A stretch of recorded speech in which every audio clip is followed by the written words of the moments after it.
Dr. Rajani, I'm 61 years old. I just turned it last week. And for the last 10 or 12 years, I've noticed my face looks lopsided towards the cheek area and right below the cheeks and down to the chin and the jowls. I'm wondering if I have lost the fat pads or if it has anything to do with my TMJ that I suffer.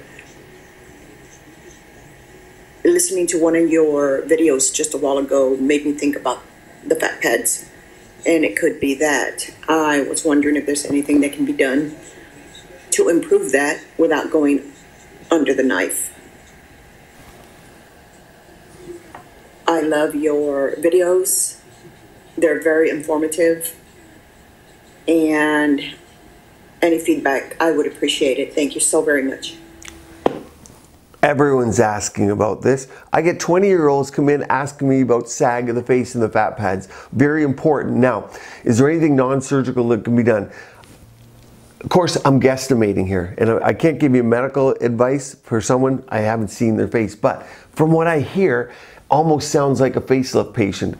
The fat pads sagging, I'm hearing in her voice maybe a certain extent. Of course, I'd have to look, but what happens in a facelift is you cut, you dissect through, and you go through these ligaments that hold the face kind of in position. Then you lift up, cut the skin, and you almost have to do that ligamentous release so you don't have that pull back look. Now, what can you do that's non-surgical? Well, a lot.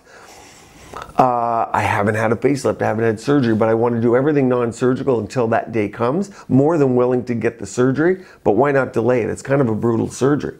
So what would I do? Of course, biostimulators, blanket the face, things like Sculptra, Easy Gel, Hyperdilute Radiesse for if that floats your boat. RF microneedling, we can target fat, we can target skin, we can tighten it. We can help with jowls, things like Kybella, phosphatidylcholine, deoxycholate. We can dissolve areas of the face.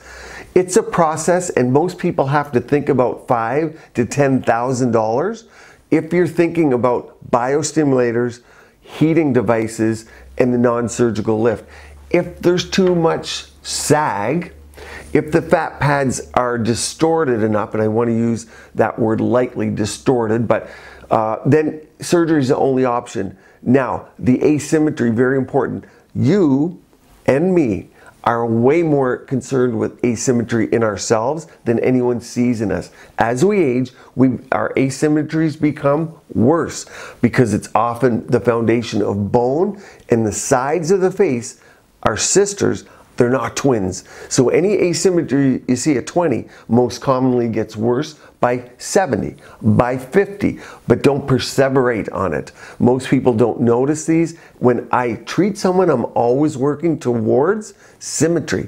Everything I'm doing, I'm fine-tuning more on one side of the face, less on the other, more heating on one side, more plasma sculpt on one side than another.